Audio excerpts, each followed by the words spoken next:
नमस्कार साथियों। आज जैसा कि आरडी साहित्य ग्रुप में एक बहुत अच्छा विषय लेकर आई हैं डॉक्टर मीनू पांडे जी। आदरणीय राजेंद्र भाई साहब, मैं आपको नमस्कार करती हूँ, प्रणाम करती हूँ। बहुत सुंदर विषय आज के भौतिक युग में अगर देखा जाए तो अध्यात्म की ओर अगर बढ़ रहे हैं तो मीनू पांडे जी का हृदय तल की गहराइयों से मैं धन्यवाद करना चाहूँगी कि इतना अच्छा विषय लेकर आई हैं वो हम लोगों के बीच में और हमें बोलने का एक अवसर प्रदान करा है उनने। साथ ही मैं आरिणी वारिणी साहित्य ग्रुप की पूरी टीम को धन्यवाद प्रेषित करती हूँ कि उन्होंने इतना अच्छा प्रोग्राम, एक कार्यशाला आयोजित की है जिसमें हम ईश्वर की ओर मुड़ने का प्रयास करते हैं। हंसा जी, बहुत बहुत धन्यवाद आपका कि आप मुझे सुन रही हैं, मेरा हौसला अफजाई कर रही हैं। प्रेक्षा जी, आपका बहुत बहुत धन्यवाद। और आज हम ईश्वर की आराधना और साधना कैसे करना है, क्यों करना है, क्यों ज़रूरी है जीवन में, हम आए थे किस काम के लिए और करने क्या लगे, ये सब हम बातें करेंगे।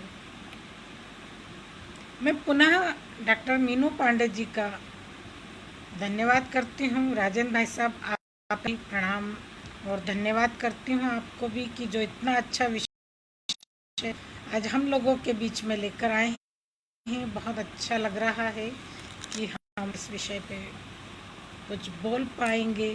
शायद कहाँ तक खरी उतरती हूँ ये तो मुझे नहीं मालूम। धन्यवाद आदरणीय मीनू पांडे जी, आपका भी बहुत बहुत धन्यवाद करती हूँ। नमस्कार।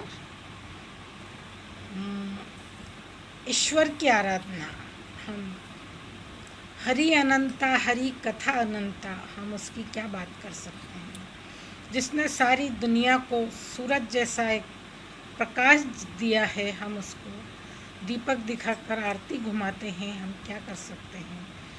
सुषमा मोघे जी, आपका बहुत बहुत प्रणाम करती हूँ। दीदी, आपको मैं हंसा दीदी, आपको भी मैं प्रणाम करती हूँ। और एक जो बहुत सुंदर सी एक कार्यशाला आज आयोजित हो रही, बहुत हर्ष का विषय है, अच्छा लग रहा है कि ईश्वर कहते हैं कि रामचरितमानस में तुलसीदास जी ने सुंदरकांड में एक दोहा चौपाई लिखी है, निर्मल मन जन सो मोहि पावा, कपट छल छिद्र मोहि न भावा। ईश्वर को कपट छल छिद्र बिल्कुल नहीं भाता है और निर्मल मन, निश्चल मन से हम उसको पा सकते हैं। राजेंद्र भाई साहब, आपका नमस्कार करती हूँ, आपको प्रणाम करती हूँ। मेरे हौसला अफजाई के लिए आप सब उपस्थित हैं, सभी का धन्यवाद प्रेषित करती हूँ। हम ईश्वर की आराधना क्यों करें? सबसे पहला प्रश्न उठता है कि हम क्यों करें इस भौतिकवाद युग में, जब हमारे पास सब कुछ है, खाने के लिए खाना है, दाल चावल रोटी सब्जी सब है, घर है, ऐशो आराम की सभी चीज़ें हैं, तो हम ईश्वर प्राप्ति में क्यों लगे? तो यहाँ मैं कहना चाहूँगी कि 84 लाख योनि में जो ईश्वर ने हमें दी है, उसमें से हम कीर्ति सिंह जी का, कोमुद दुबे जी, आपका मैं बहुत बहुत धन्यवाद करती हूँ।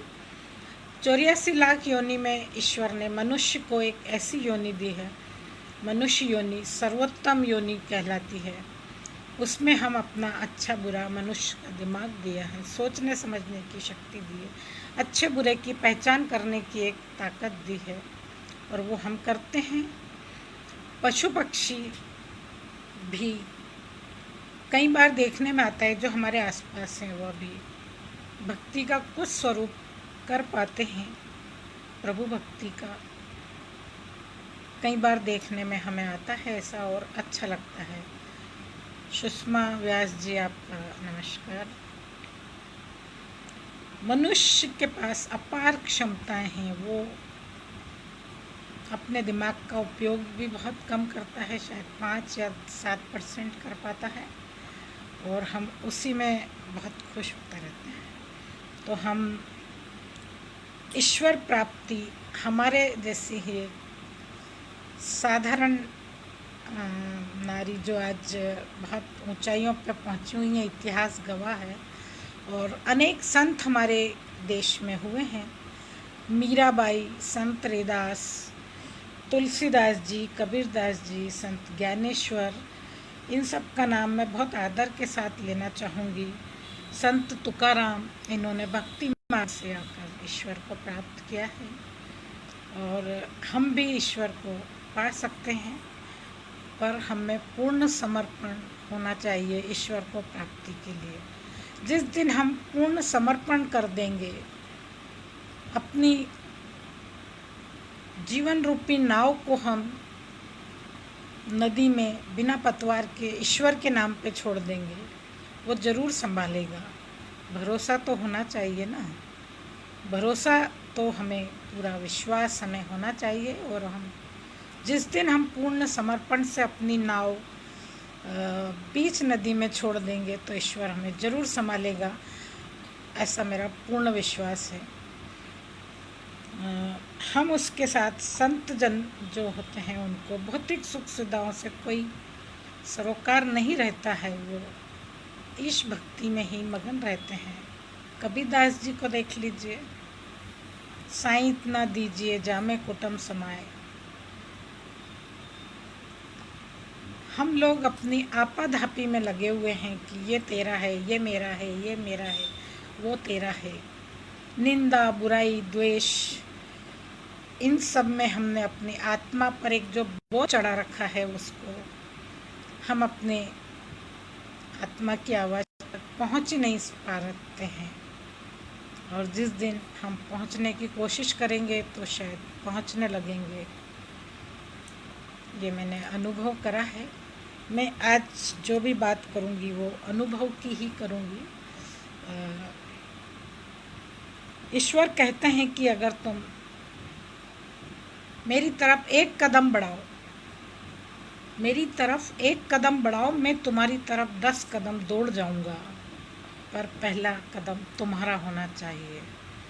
और मनुष्य यहीं पर रुक जाता है कि मैं क्यों करूं, मुझे क्या ज़रूरत है। ऐशो आराम में जो गरीब है वो अपनी गरीबी में मस्त है, जो अमीर है वो अमीरी में मस्त है, दाल रोटी आपाधापी में ही लगा हुआ है। परंतु पहल तुमको करनी पड़ेगी, ईश्वर कह रहे हैं, और वो भी निश्चल प्रेम से, निष्कपट मन से मेरे पास आओ। तुम एक कदम बढ़ाओ तो मैं तुम्हारी तरफ 10 कदम बढ़ाऊंगा। ये मेरी एक शर्त है, मेरा एक कहना है, मेरा एक वादा है। और ईश्वर करते हैं, आते हैं। अनिल कुलश्रेष्ठ जी, बहुत बहुत धन्यवाद आपका, नमस्कार आपको बहुत बहुत।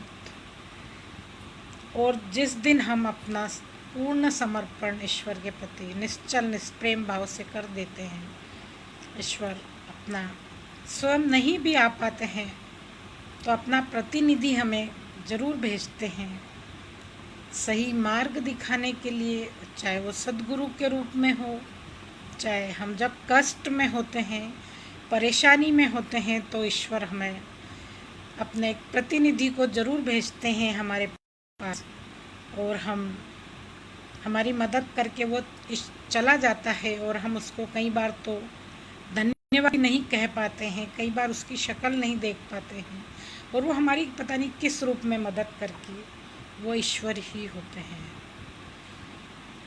और हम ईश्वर के प्रति समर्पण, मेरा तो एक ही मानना है कि ईश्वर के प्रति हम समर्पण कर दें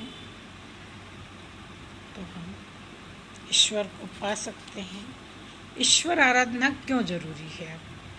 ईश्वर की साधना क्या है, अभी मैंने बताया। अब ईश्वर आराधना क्यों ज़रूरी है? हमको ईश्वर ने जब सब कुछ दिया है, संसार दिया, एक सुंदर संसार दिया है, प्रकृति दी है, पेड़ पौधे, हरियाली, पर्वत, पहाड़, झरने, उसने बहुत ही सुंदरता से संसार को रच के फिर हमें इस संसार में भेजा है, तो किसी न किसी उद्देश्य के लिए भेजा है। कहता है ना कि जब बच्चा पैदा होता है उसके पहले ही उसकी माँ के स्तन में दूध आ जाता है। तो जब भगवान ने इतनी व्यवस्था करके हमें संसार में भेजा है, तो हमें उसकी आराधना साधना जरूर करना चाहिए। जब वो चींटी को कण भर देने की ताकत रखता है, तो हाथी को मन भर भी वही देता है। हम तो मनुष्य हैं, तो हम कल परसों और सालों की व्यवस्था करते हैं। पशु पक्षी कौन सी व्यवस्था करते हैं? जानवर कौन सी व्यवस्था करते हैं? भी भोजन मिलता है। हम इस भोजन की आपाधापी में ही अपने जीवन को लगाए जा रहे हैं। हमें ये पता ही नहीं है कि हम किस दिशा में और क्यों जा रहे हैं, क्या करना चाहिए। आए थे हरि भजन को, ओटन लगे कपास, और वही हम कर रहे हैं कि तेरी मेरी निंदा बुराई चुगली। और निंदा रस में तो बहुत ही मज़ा आता है, और ख़ासकर हम जैसी महिलाओं, किसी की बुराई हो, अपसेंट हो, वो फिर देखिए आप। हालांकि विषय से हट गई हूँ मैं, नहीं, वो चीज़ नहीं होना चाहिए। ईश्वर को हम कई प्रकार से, कई रूप से भज सकते हैं, प्राप्त कर सकते हैं। ईश्वर को पाने के कई प्रकार बताए हैं। तुलसीदास जी ने रामायण में शबरी को, मतंग ऋषि ने, राम भगवान ने नवदा भक्ति बताई थी। नवदा भक्ति का हम उसमें से हम पूजन, अर्चन, भक्ति, क्षमा चाहूँगी, एक फ़ोन आ गया था। अशोक भाई साहब, आपका बहुत बहुत धन्यवाद करती हूँ। पूजन, अर्चन, आराधना, प्रार्थना, उपासना, ध्यान, जिसको आजकल की भाषा में मेडिटेशन कहते हैं। ज़रूरी नहीं कि हम माला ही लेकर बैठे हैं। जब वो हमें अनगिनत देता है, तो हम क्यों उसका नाम गिन गिन कर लें। जब उसने हमें इतना सारा दिया है, सूरज का प्रकाश दिया है, जो हम किसी भी प्रकार से हज़ारों बल्ब लगा लें तो नहीं प्राप्त कर सकते हैं। चांद की शीतलता चांदनी के रूप में दी है, तो लगा लें तो नहीं मिल सकता है। तो हम क्यों उसका नाम गिन कर माला के द्वारा लें। हम उठते बैठते सोते जागते हम उसका नाम सुमिरन ध्यान कर सकते हैं। हम उसको अपनी सांसों में ही रमा लेना, तो 24 घंटे निरंतर जप चलता ही रहेगा। इसके बाद हम जब ईश्वर की आराधना में लीन होते हैं, तो हमें कुछ कुछ महसूस होने लगता है, अच्छा लगने लगता है। और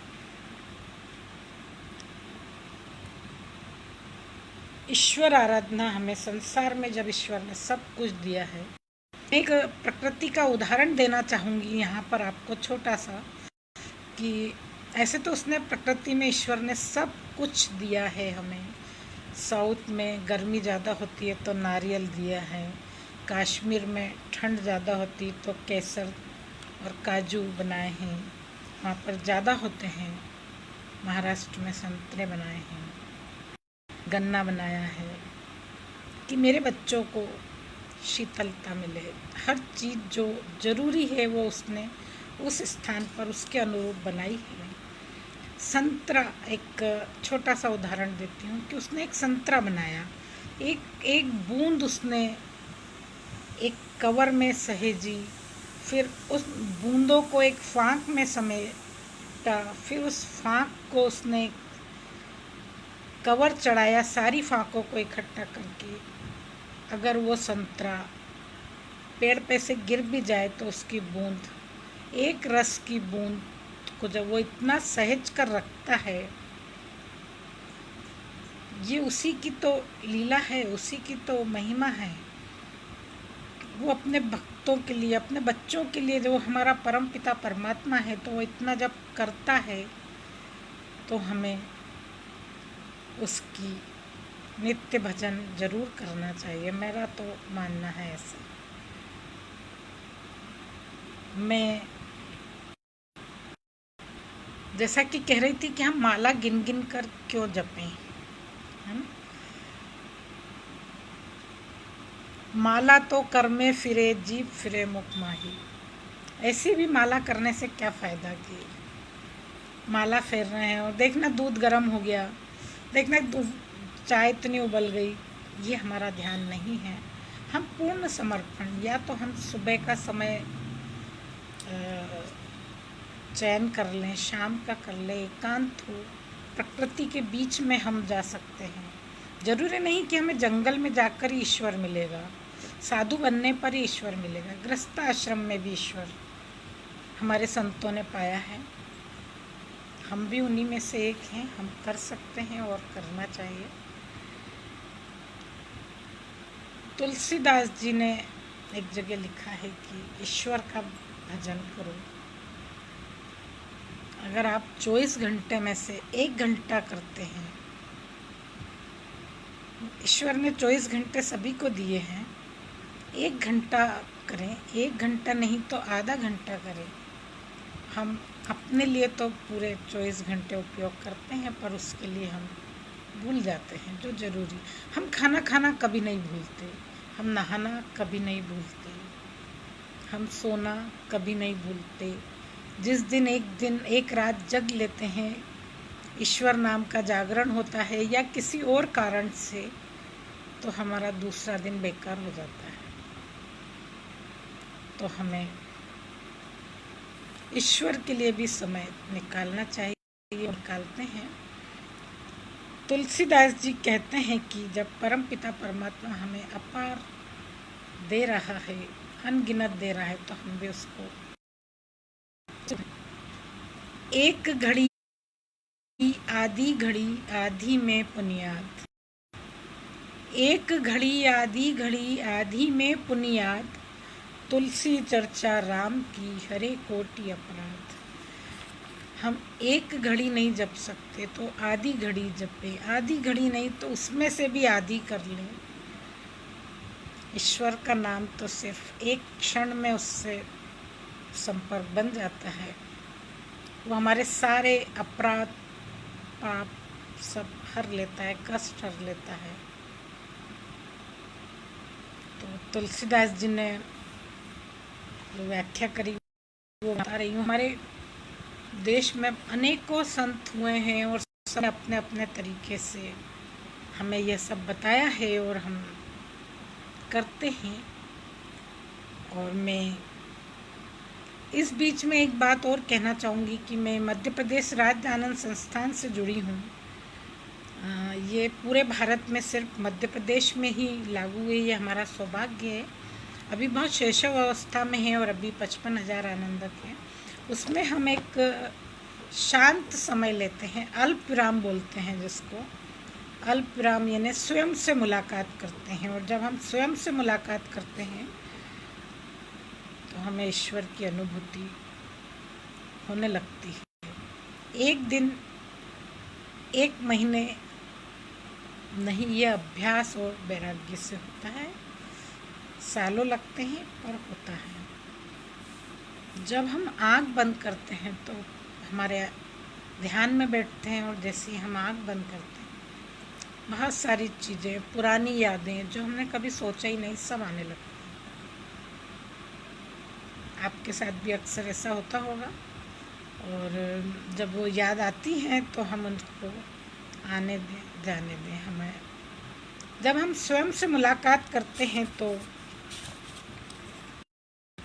चित्र बनाया है, शायद आपको दिखेगा, अल्प विराम का, शायद